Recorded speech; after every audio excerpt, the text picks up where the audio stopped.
A boutique clothing store from Calgary with huge discounts and a heartfelt closing sales story. This is Sinclair Sisters Calgary, but is it legit or another viral fashion store to avoid? So Sinclair Sisters Calgary presents itself as a family-run boutique, sharing an emotional story about struggling to stay open and running a revival sale with discounts of up to 70 to 80% off. It promotes elegant dresses, shoes, and coats with limited time offers and urgency messaging. At first glance, the site seems convincing. Professional product photos, 30-day return policy, and customer support listed, and a strong emotional brand story. These are common elements of modern online boutiques. But here's where things get concerning. The closing boutique story plus massive discounts is a known tactic used by dropshipping stores. Very similar sites like Sinclair Toronto have overwhelmingly one-star reviews and scam reports. Items shipped from China, but nothing like the photos. Customers report cheap materials and misleading images and expensive returns. These patterns strongly suggest a rebranded store model, not a real local boutique. So is Sinclair Sisters Calgary real or fake? It's high risk and likely dropshipping style store, not a verified local boutique,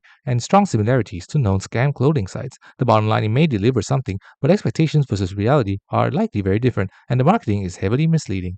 Thanks for watching. Don't forget to like and subscribe for more videos.